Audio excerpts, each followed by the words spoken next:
Okay, let us start. Good morning. So today's topic, it is about conservative force and law of conservation of energy. So let us start with the very first case of conservative force. So what kind of force is a conservative force?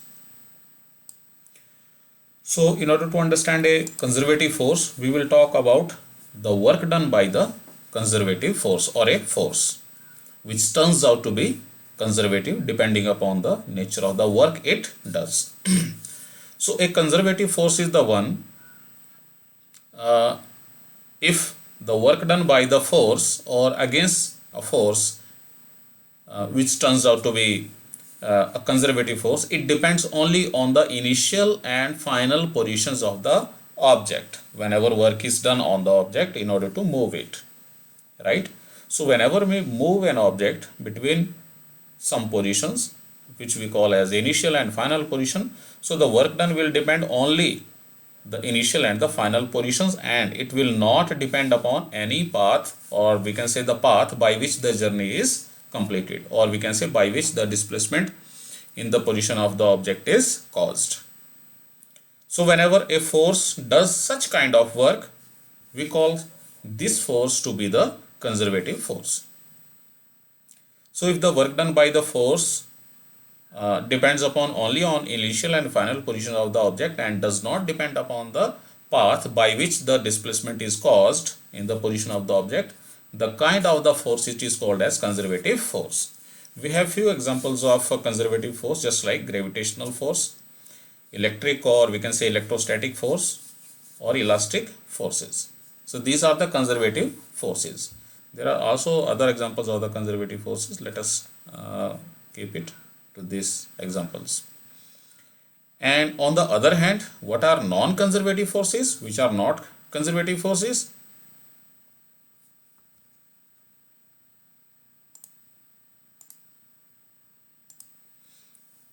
So non-conservative forces are the one in which the work done by the forces, it depends upon the path which is taken for the journey in order to do the work.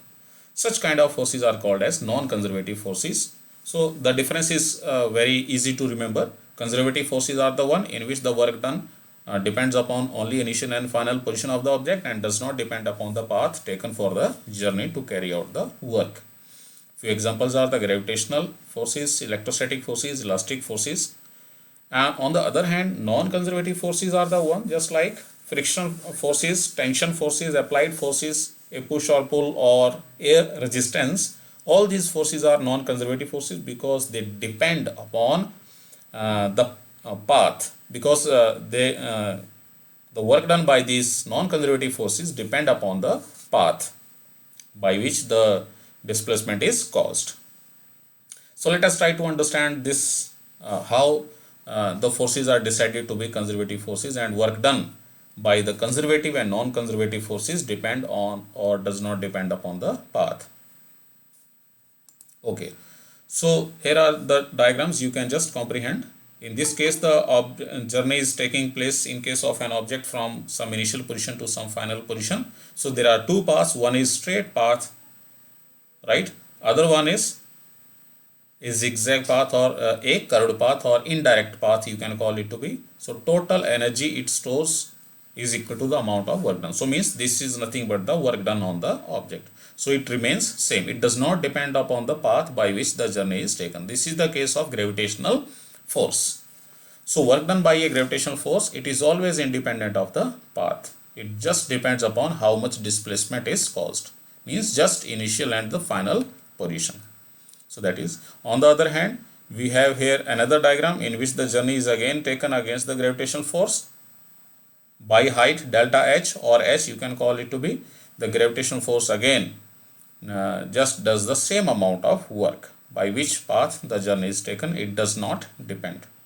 So let us try to understand the conservative and non-conservative forces.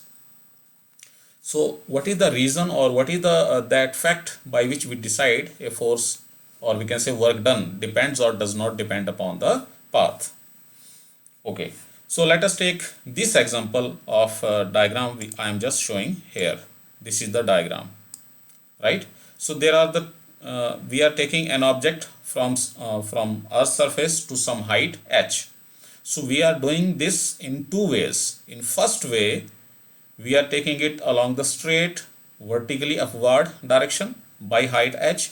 On the other hand, we are taking it by steps, right? So let us take this case in two cases. Let us try to calculate the work done in the two cases.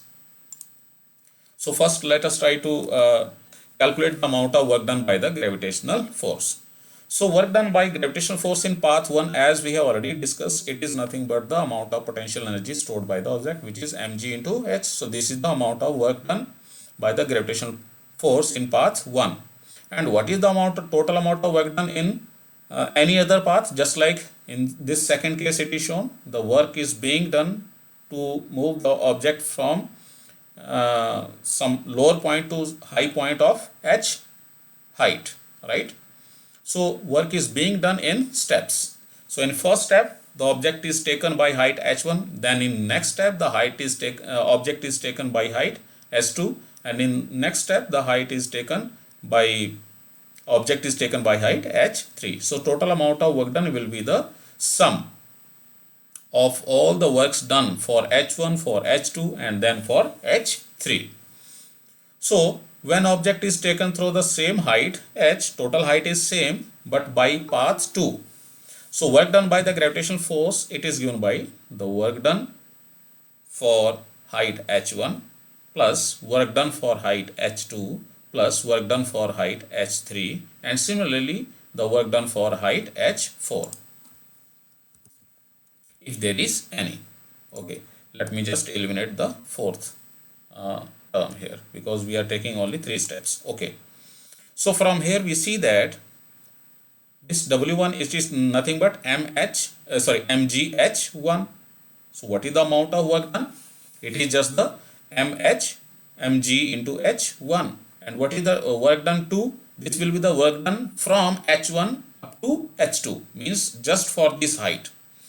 Whenever object is moved from position A to position C by height h1, work done is W1. It is written as mgh1. Now the object is being taken from C to D by height h2, right? So for h2 between C and D, the work done is W2, which is given by mgh2. And similarly, for h3, the work done is mg into h3.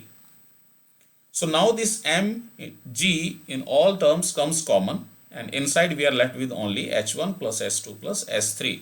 This h1 plus h2 plus h3, it is nothing but equivalent to the total height.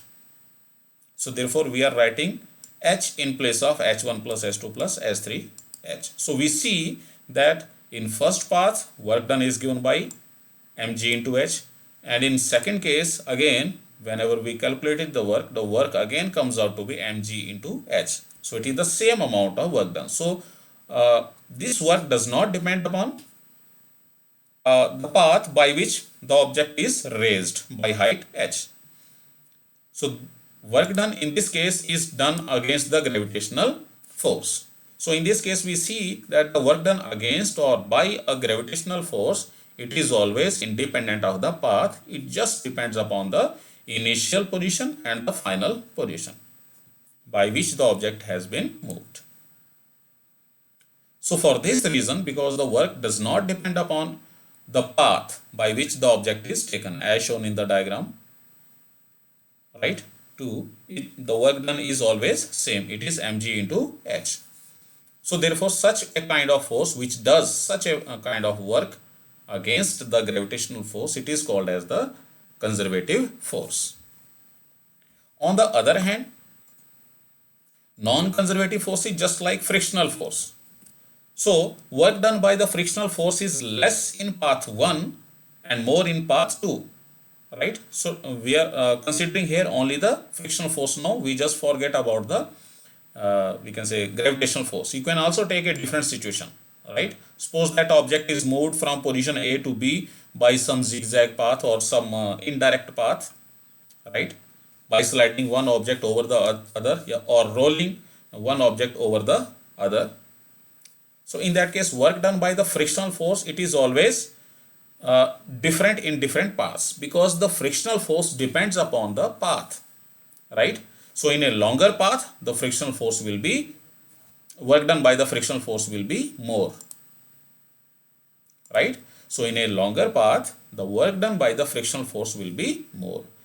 So that is the reason why the frictional force is a non-conservative force, because the work done, it depends upon the path. For shortest path, which is a straight line path between initial and final position, the work done by the frictional force will be less.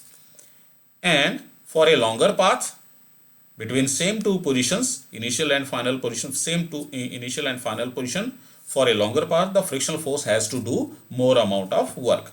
So that means whenever we talk about the non-conservative forces, the work done by the force, it does not, it depends upon the path by which the journey is taken. So such kind of force, it is called as the non-conservative force, because work done, it is, we can say, decided by the path. Longer path will do more work and shorter path will do less work. So the force which does such kind of work are called as the non-conservative in nature. So in general, here we are interested in conservative forces. The work done by a force depends upon the path by which the object has been moved. So frictional force is a non-conservative force. Okay, so that is about conservative and non-conservative forces. How do we decide? Because their works are different. Okay, now we move to the next case of work done by a conservative force around a closed path is 0. Suppose that work is being done from initial position 1 to some final position 2 along path A, and then work is being done from this same position 2 to earlier position 1 along some different path B. So the object moves from 1 to B along path A, and then object move from path 2 to path 1 along path B. Position 2 to position 1 along path B. You can think about this example just like a bus traveling between the two stations. If the bus move along one path and then come back along the other path, the total amount of work done, it is always 0, right? So whenever this work is done by a conservative force, work done will be 0 over this closed path. So let us try to understand it. Work done by path A from initial position 1 to position 2, let we give it name W1. We are talking about the conservative force here. So this work will depend only the initial and the final position, and it will not depend upon the kind of path the has been taken for the journey. Okay. Again, when the object is at position 2, now object comes back to position 1 by path B. So work done by path B from initial position 2. Now 2 has become initial position and 1 has become final position. It will be given by, let us take it to be W2. Again, it is the work done by the conservative force. So therefore the work done will be independent of the path again. So that means the two positions are fixed. So that means the two works will be equal and they will be opposite in nature, or opposite in nature, or we can say W1 is called to be positive and W2 is called to be negative. Hence the total amount of work over this closed path from 1 to 2 along path A and then from path B along path B, it will be given by W1 plus the work done in other path, which is minus W2, because they are same. It does not depend upon by which the journey is taken, so it will be equal to 0. So we understand here that the work done by a conservative force around a closed path, it is always 0.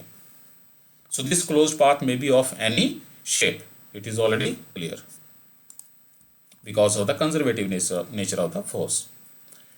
Okay, so let us skip to the next thing. It is about conservation of energy. We already know that we many times have discussed that total energy, it is always conserved of the universe. So total energy never changes. It cannot be created. It cannot be destroyed. It always remains same. However, interconversion of one form of energy to other, it may takes place. But total as a total energy, it will remain conserved. So here we talk about the mechanical energy. So total mechanical energy, which is comprised by the kinetic energy and the potential energy. So total mechanical energy of a system, it will always be equal to the sum of its kinetic energy and its potential energy, and it always remain same. It will not change. We can understand this concept by this derivation.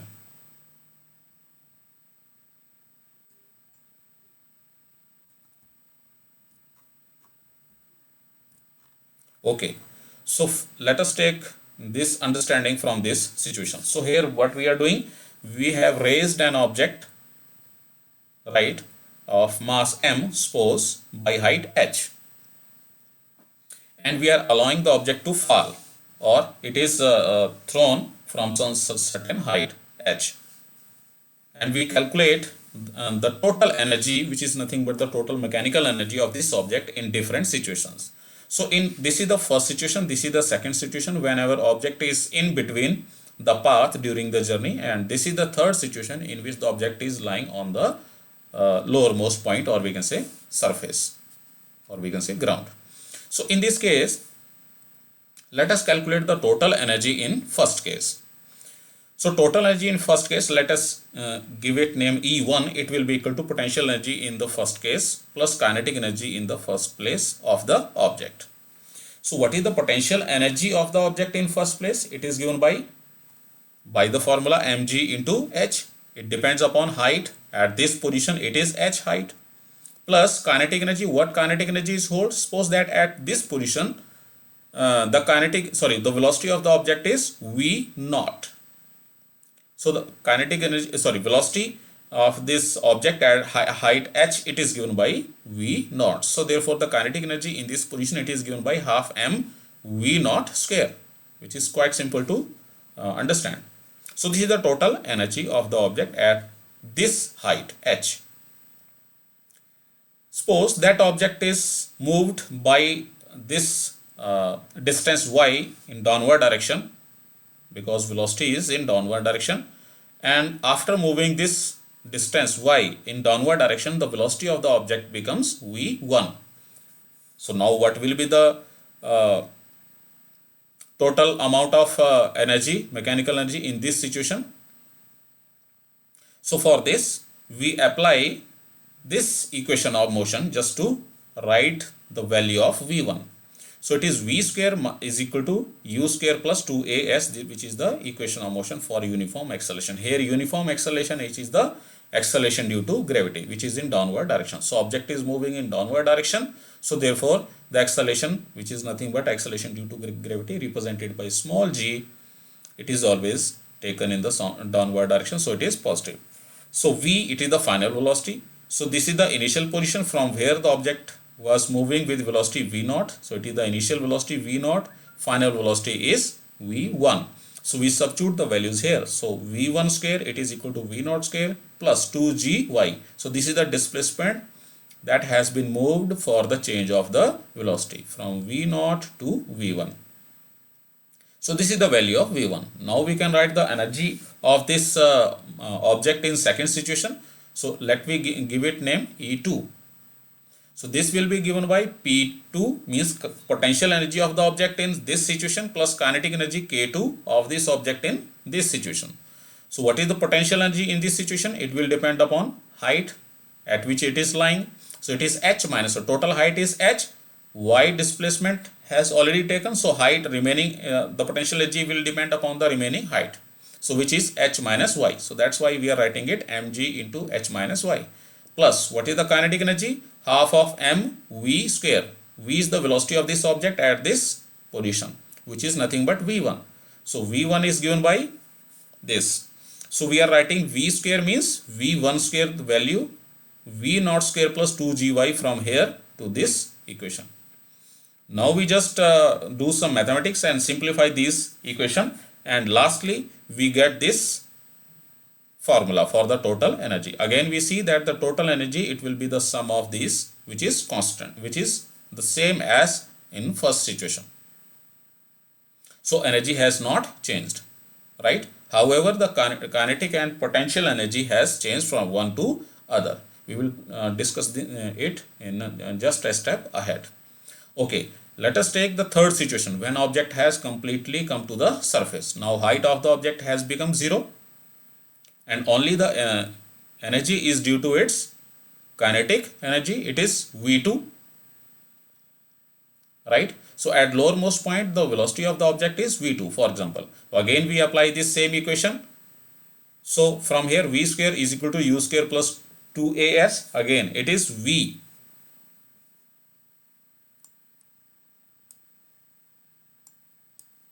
Just give me a second.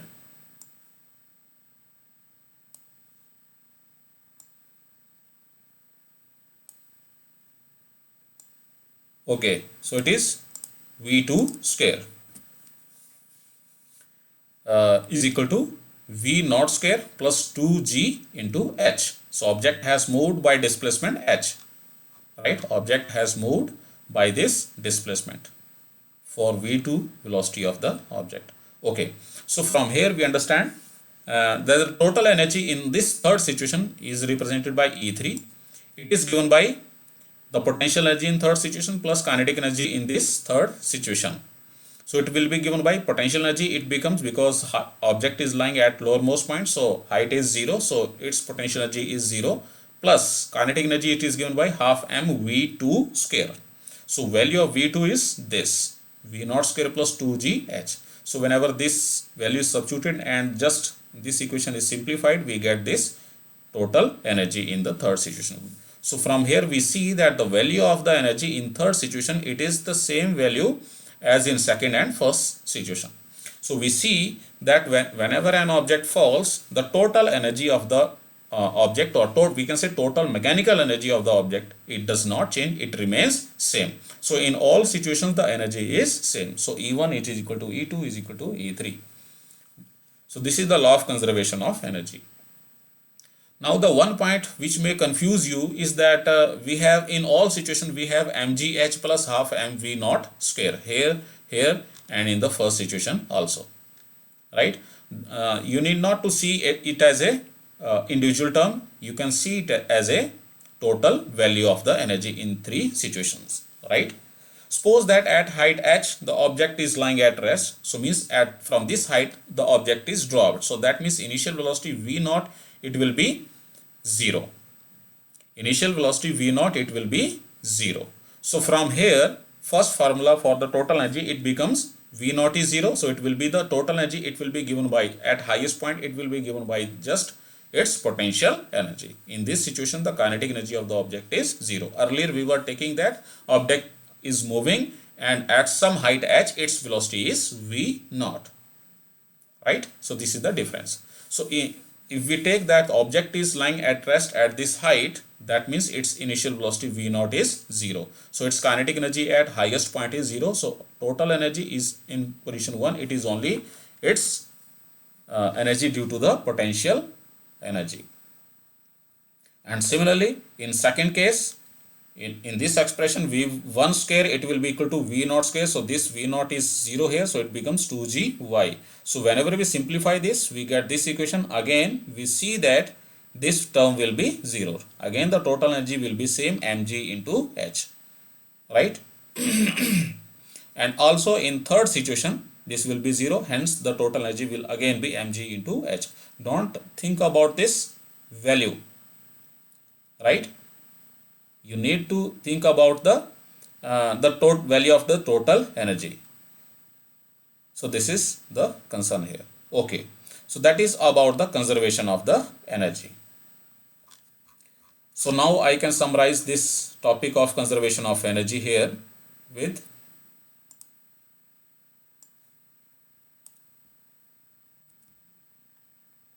okay. So we see that the total energy, mechanical energy of the object during the free fall motion of the object is always conserved. It will always be equal to sum of its kinetic and potential energy. And one more important point is that the total energy at the highest point of the object, when object is lying at the highest point, the total energy, it will be only due to the potential energy, right? And at lowermost point, the potential energy of the object becomes zero, and it is only the kinetic energy of the object.